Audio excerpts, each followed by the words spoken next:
Hi అండి, welcome back to rupees kitchen. ఈరోజు మన కిచెన్లో పండు మిరపకాయ గోంగూర పచ్చడి అండి. చాలా అంటే చాలా బాగుంటుంది. దాని తయారీ విధానం చూద్దామా. 150 గ్రామ్స్ పండు మిరపకాయలు అండి. మంచి పండు మిరపకాయలు మార్కెట్లో ఇప్పుడు మంచి సీజన్ నడుస్తుంది. సో నేను కొంచెమే చేస్తున్నాను కాబట్టి ఆల్రెడీ చేసి పెట్టాను. సో వీడియో గురించి అని చెప్పి కొంచెమే చేస్తున్నాను. అందుకని చెప్పేసి 150 గ్రామ్ పండు మిర్చి, ఒక 8 కట్టలు గోంగూర అండి. మంచిగా నీట్గా కడిగేసి మంచిగా ఓల్చేసి నీట్గా కడిగేసి ఫ్యాన్ కింద ఆరబెట్టేసుకోవాలి. కావాలంటే ఎండలో కూడా లైట్గా ఆరబెట్టుకోవచ్చండి. ఒక చిన్న లెమన్ సైజ్ అంతా చింతపండు అండి. టేస్ట్కి తగినంత కల్లుప్పు. దాని తయారీ విధానం చూద్దామా అండి. ఒక ప్యాన్ పెట్టుకొని 2 స్పూన్స్ ఆయిల్ వేసుకోవాలండి. ఆయిల్ వేసుకున్నాక ఆయిల్ కాగాక చింతపండు వేసేసుకోవాలండి. ఆయిల్లో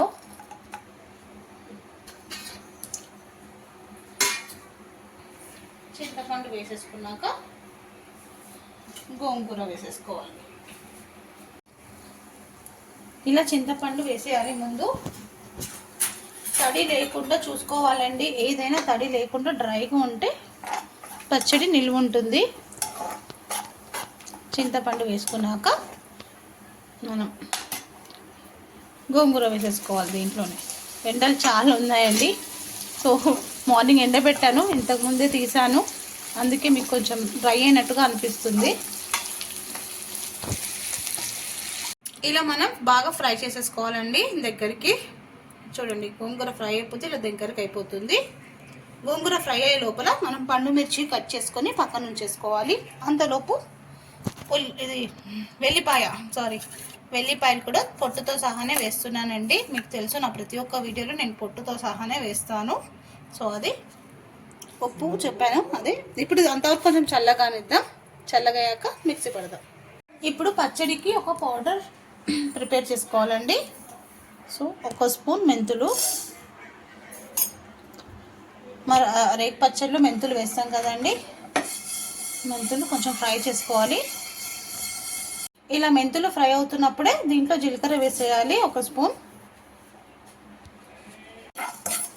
మెంతులు, జీలకర్ర ఇలా దగ్గర ఉండి ఫ్రై చేసుకోవాలండి. పెట్టి ఎక్కడికి వెళ్ళకండి, సిమ్లోనే ఫ్రై చేసుకోవాలి. కొంచెం కలర్ చేంజ్ అయిపోవాలండి. మెంతులు, జీలకర్ర మంచిగా గోల్డెన్ బ్రౌన్ వచ్చే వరకు బాగా ఫ్రై చేసుకోవాలండి. ఇప్పుడు దీన్ని మిక్సీ వేసుకోవాలి. ఇలా పౌడర్ చేసేసుకోవాలండి మెత్తగా. మనం పచ్చడికి చేసేటప్పుడు జార్ కానీ మన చేతులు కానీ తడిగా ఉండొద్దండి, డ్రైగా ఉండాలి. సో ఫస్ట్ మన జార్లో కట్ చేసి పెట్టుకున్న పండు మిరపకాయలు వేసేసుకోవాలి.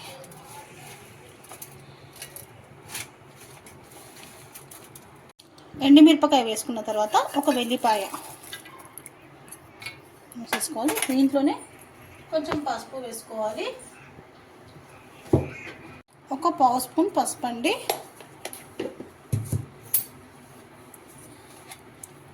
రాలుప్పు ఒక 1/2 వేసేసుకున్నాము.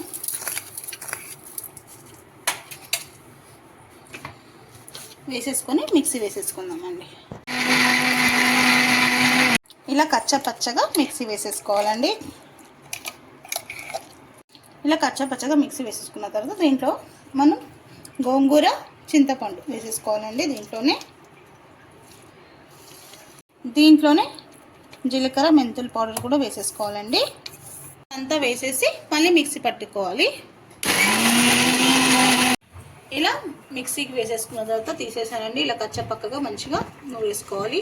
ఇలా మనం మామూలుగా స్టోర్ కూడా చేసి పెట్టుకోవచ్చండి. మనకి ఎప్పుడైనా పచ్చడి తినాలనిపిస్తే తీసి అప్పటికప్పుడు తాలింపు కూడా వేసుకోవచ్చు. సో ఇది కొంచెమే కాబట్టి నేను తాలింపు వేసేస్తున్నాను.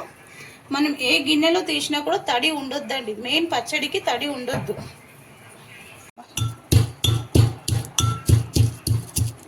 అంతవరకు ప్యాన్ పెట్టుకొని ఆయిల్ కాగపెట్టుకోనండి. ఒక హాఫ్ గిన్నెంత ఆయిల్ పోసానండి. కాగుతుంది. ఆయిల్ దీంట్లో ఆవాలు ఒక 1/2 స్పూన్ అంతా,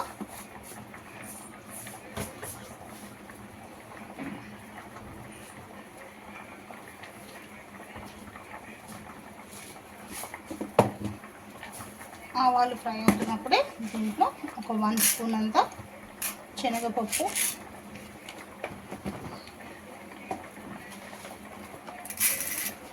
ఒక 1/2 స్పూన్ అంతా మినప్పప్పు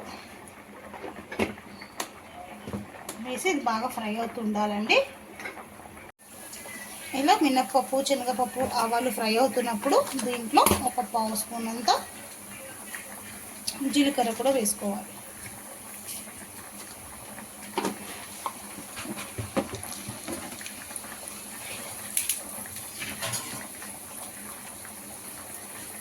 దీంట్లో ఒక 4 ఎండుమిరపకాయలు ఇలా తుంచి వేసేసుకోవాలండి. మంచిగా ఇలా అన్నీ ఫ్రై అవుతున్నప్పుడు మనం దంచి పెట్టుకున్న వెల్లిపాయ కూడా వేసేసుకోవాలండి. వెల్లిపాయలు తొక్కతో సహానే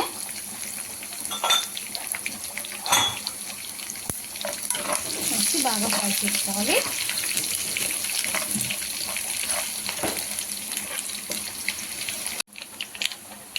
ఇలా ఎండుమిరపకాయలు, వెల్లిపాయలు మంచిగా ఫ్రై చేసుకోవాలి, గోల్డెన్ బ్రౌన్ వచ్చే వరకు. దీంట్లోనే కరివేపాకు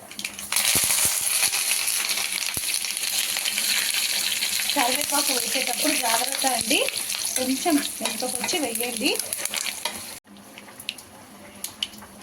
దీంట్లో కొంచెం ఇంగువ వేసుకోవాలండి.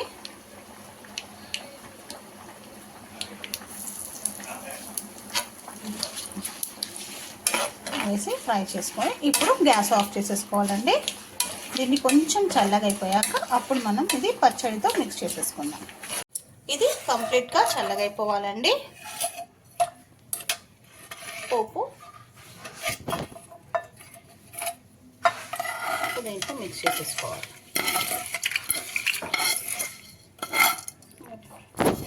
ఇలా పోపు వేసుకున్నాక మంచిగా మిక్స్ చేసేసుకోవాలి.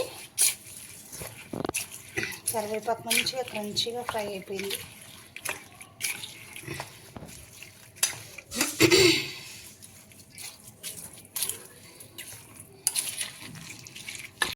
ఇలా అన్నీ మంచిగా కలిపేసుకోవాలండి. కలిపేసుకొని నైట్ అంతా ఇలానే వదిలేసాలి. దీంట్లోనే నెక్స్ట్ డే మనం ఒక జాడీలో తీసి పెట్టుకోవాలండి. నేను ఇక్కడ పక్కన తీసి పెట్టుకున్నాను. ఇంకెందుకండి లేట్, మీకు కూడా నచ్చినట్టయితే మీరు కూడా ఒక్కసారి పండు మిరపకాయ గోంగూర పచ్చడి ఇలానే ఒక్కసారి ట్రై చేయండి. చాలా అంటే చాలా బాగుంటుంది. వేడి వేడి అన్నంలో కొంచెం నెయ్యి వేసుకొని కలుపుకొని తింటే చాలా బాగుంటుందండి. పెరుగన్నంకైనా మామూలు పచ్చదన్నం అయినా తింటే చాలా బాగుంటుందండి. కొత్తగా ఎవరైనా చూస్తుంటే నా ఛానల్ని సబ్స్క్రైబ్ చేసుకోండి, లైక్ చేయండి, షేర్ చేయండి. మీ ఫ్యామిలీ అండ్ ఫ్రెండ్స్తో సబ్స్క్రైబ్ చేసుకోండి. మీ రూపీస్ కిచెన్. గోంగూర పండు మిరపకాయ పచ్చడి రెసిపీ మీకు కావాలంటే ఇన్స్టా బయోలో వెళ్ళి నా యూట్యూబ్ లింక్ ఉంటుందండి, అక్కడికి వెళ్ళి చూడండి. నచ్చితే మన ఛానల్ని సబ్ చేసుకోండి. అలాగే రూపీస్ కిచెన్ని ఫాలో చేయండి. Thank you.